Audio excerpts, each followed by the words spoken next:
Hello, check check check. Mic testing 1 2 3. Hello hello. अरे आला रे आला, गिरगावचा राजा आला. अरे आला रे आला, गिरगावचा राजा आला. Girgaon Gaiwadi cricket club. Girgaon Gaiwadi cricket club आपल्या सर्व गणेश भक्तांचे हार्दिक स्वागत करीत आहे. या या या, थंडगार रसनाचा लाभ घ्या. हा आवाज जेव्हा कानी पडतो तेव्हा आपल्या पाणपोईची आपल्याला आठवण होते. चला तर मग जाणून घेऊ या आपल्या कार्याची सुरुवात, वैशिष्ट्ये, अनुभव आणि आजपर्यंतच्या आठवणी. वर्ष होते 1983. आपले गिरगाव. आपल्या गिरगावची ओळख इथल्या चाळ संस्कृती आणि गणेशोत्सवामुळेच आहे. तो काळ असा होता जेव्हा इतर गल्लोगल्लीत नवनवीन गणेशोत्सव मंडळांची स्थापना होत होती.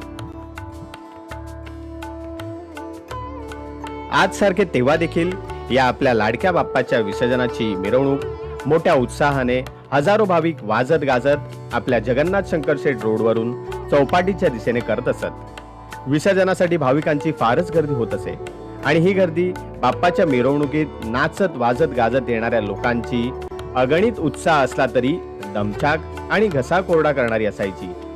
आणि अशा वेळेस गरज भासायची ती पाण्याची. अहो, त्या काळात तर बिस्लरी फिल्टर वॉटर हे फक्त बड्या हॉटेल्समध्येच मिळत होते. सामान्य माणसासाठी पाण्याच्या बाटलीचा शोध तेव्हा नव्हताच आणि तसे तर सर्वांना पाणी देखील मुबलकच मिळत होते.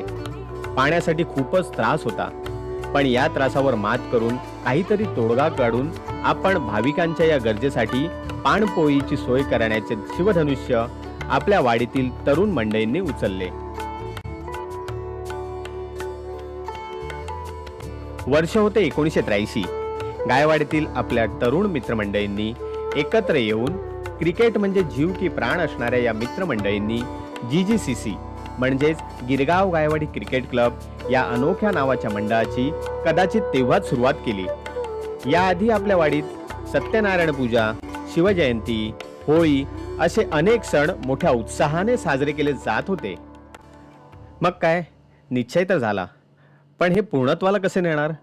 कारण पाणपोई म्हटलं म्हणजे पाणी कुठून आणणार, ते कोठे साठवणार, ते कसे वाटणार, असे बरेच प्रश्न त्यांना पडले. अरे, शाहरुख भाऊ तर आत्ता बोलले, पण आपल्या या मंडळींनी तर हे आधीच सिद्ध केले आहे. अगर किसी चीज को तुम शिद्दत से चाहो तो पूरी कायनात तुम्हें उससे मिलाने में लग जाती है. मग पाणी साठवण्यासाठी पिंपांची शोधाशोध चालू झाली. आपल्याच बिल्डिंग मधील रहिवाशांच्या घरातून पिंप घेतली गेली. ती साफ स्वच्छ धुतली गेली.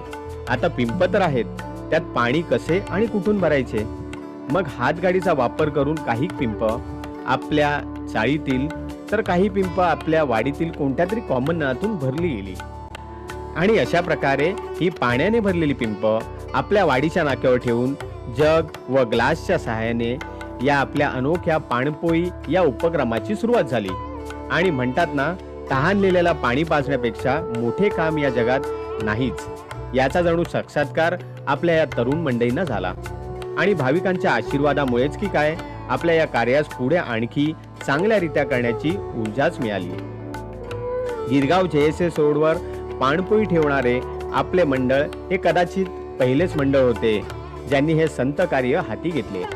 आणि आपल्या मंडळाच्या कार्याने प्रभावित होऊन नंतर सूर्यमहाल नाका, केळेवाडी नाका, मॅजेस्टिक नाका अशा वेगवेगळ्या ठिकाणी या कार्याची सुरुवात झाली. पण काळानुरूप ती बंदही झाली. सुरुवातीला फक्त पाणी, मग पाण्यात फ्लेवर इसेन्स टाकणे, नंतर रसना सरबत आणि आपल्या रौप्य महोत्सवी वर्षापासून दर्जेदार दूध कोल्ड्रिंकचे वाटप आपण मोठ्या उत्साहात आणि दिमाखात सातत्याने करत आलो आहोत. तेव्हा 2-3 पिंपावर चालू झालेले हे कार्य आता 20हून अधिक पिंपावर आणले आहे. आमच्या अनेक आठवणी या उपक्रमाशी जोडल्या आहेत. याची सुरुवात म्हणजे अनंत चतुर्दशीच्या 3-4 दिवस आधी एखाद्या रात्री एक मोठा कार्यक्रम असायचा. तो म्हणजे आपल्या गिरगाव गायवाडी क्रिकेट क्लब सर्व गणेश भक्तांचे सहर्ष स्वागत करत आहे या मेसेजचा कापडी बॅनर लावण्याचा. एक गँग दिंदेसी बिल्डिंग मध्ये, दुसरी गँग लक्ष्मीनारायण मंदिरात आणि तिसरी गँग रस्त्याच्या मध्ये गाड्या अडवायला. त्यावेळेस कापडी बॅनरच बनवले जात असत. एक कॉटनचे कापड, लांबीला 10 मीटर आणि उंचीला 3 फूट आणि त्यावर ऑइल पेंटने लिहिलेला आपला संदेश. सहसा असे बॅनर परशुरामवाडीतील चेतन काकाचा मोठा भाऊ बनवायचा. तेव्हा फ्लेक्स प्रिंटिंग हा प्रकार नव्हताच मुळी. या कापडी बॅनरच्या दोन्ही बाजूने या बॅनरच्या उंचीपेक्षा मोठी काठी राहील अशा प्रकारे शिलाई केली जायची व या काठ्यांच्या चारी टोकाला काथ्या बांधून त्या काथ्या एक बाजू मंदिरात व दुसरी बाजू दिंडेसी बिल्डिंगमध्ये बांधली जायची. आणि त्यानंतर अनंत चतुर्दशीच्या आदल्या दिवशी क्रॉफर्ड मार्केटवरून रसना सरबत आणणे, काथ्या आणणे आणि इतर सामान आणणे. आणि सोपान काकाच्या काळात तर ग्रँट रोडवरनं पिंप हातगाडीवरनं खेचून आणली जायची. हल्लीच्या काळात आपण ही टेम्पोतनं आणतो आणि ही पिंप मग रात्री स्वच्छ धुणे ह्यात औरच मजा असते. मग पिंप धुवून झाल्यावर नाक्यावर मंडप बांधणे आणि मंडप बांधून झाल्यावर सकाळी पाणी येण्याची वाट बघणे. ती रात्र जागरणाची मजा, श्रमपरिहार म्हणून खाल्ली जाणारी भेळ, वडापाव, त्या जोडीला तो सायकलवरून विकला जाणारा चहा, coffee, Boost is a secret of our एनर्जीची प्रचिती करून देणाऱ्या बूस्टची साथ काही औरच असते. आणखीन काही आठवणी म्हणजे अमितचे दुसऱ्या वाडीतील माणसांबरोबर झालेले वाद, आपल्या काका लोकांच्या बाहेरील लोकांबरोबर होणारे दादागिरी, मारामाऱ्या. शक्यता आम्ही लहान म्हणून बघायचीच भूमिका घ्यायचो किंवा त्यांना शांत करण्यात किंवा समझोता करण्यात असायचो. मधल्या काळात रस्त्यावर काढली जाणारी ऑइल पेंटची रांगोळीची मजा, त्यानंतर सकाळी दूधवाल्यांना अडवून घेतले जाणारे दूध, जसा काही त्या दुधावर आपला हक्कच आहे अशा आविर्भावाने आणि दादागिरीने आम्ही वागायचो. हल्लीच्या काळात तसे आम्ही बंदच केले आहे. त्यानंतर सकाळी पाणी आल्यावर फायर हायड्रेंटने पाणी भरण्याची अनोखी शक्कल लावली आहे, ज्यामुळे अवघ्या 15 ते 20 मिनिटात 15हून जास्त पिंप पाण्याने पूर्ण भरली जातात. सोपान काकाच्या काळात त्याचे ठरलेले असायचे. पाणी भरून झाले की त्यानंतर पाईप गुंडाळण्यासाठी रस्त्यावर बसणे आणि मग थंड पाण्याने आंघोळ करणे आणि ह्यात त्याला काही औरच मजा मिळत होती. त्यानंतर विसर्जनाच्या दिवशी सकाळपासून साखरेच्या गोण्या आणणे, त्यानंतर रसना सरबत, दूध, कोल्ड्रिंक, बर्फ घालून परफेक्ट मापात बनवणे, ग्लासेसचं ट्रॅकिंग करणे, पूर्ण मंडप आणि आपल्या उत्सवाचे योग्य देखरेख करणे, यात एक औरच ऊर्जा मिळते. एका ग्लासात किती सरबत द्यायचे याचे धडे, पाण्याचे आपल्या जीवनातील महत्त्व, पाणी कसे, कुठे आणि किती वापरायचे हे तर आपल्या गिरगावकरांना बालपणीपासूनच कळते.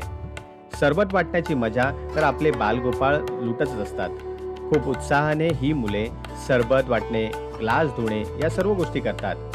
गणपतीच्या विसर्जनाची मिरवणूक पाहण्यासाठी आपल्या वाडीतील तसेच त्यांच्या पाहुणे मंडळींसाठी आपला पाणपोईचा मंडप हे एक सुरक्षित आणि हक्काचे स्थान बनले आहे. आणि हल्लीच्या काळात तर लालबाग परळवरून लालबागच्या राजासोबत येणारे भाविक तर विसर्जनाच्या मध्यरात्रीच मोठ्या संख्येने पाणी पिण्यासाठी हजेरी लावतात आणि त्यांना देखील ठाऊक झाले आहे की त्यांना पाणी हे गायवाडीच्या नाक्यावर मिळणारच आहे. आपल्या गायवाडी नाक्यावरील गिरगावच्या राजा आणि चंदनवाडीच्या गोड गणपतीच्या अनोख्या स्वागताची प्रथा, लांबच लांब हार घालून आणि फुलांची पुष्पवृष्टी करून बाप्पाची आरती करून केले जाऊ लागले.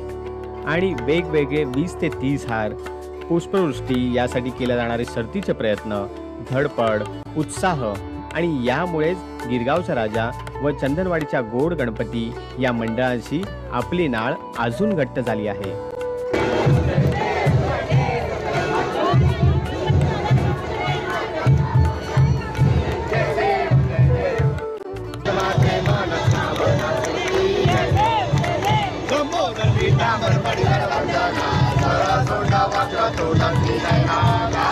रुचकर रसना, चविष्ट दूध, कोल्ड्रिंक, थंडगार पाणी आणि सार्वजनिक मंडळांना देण्यात येणारा मानसन्मान यामुळेच आपल्या गिरगाव गायवाडी क्रिकेट क्लबच्या नावाची एक चांगली ओळख आपल्या गिरगावात निर्माण झाली आहे.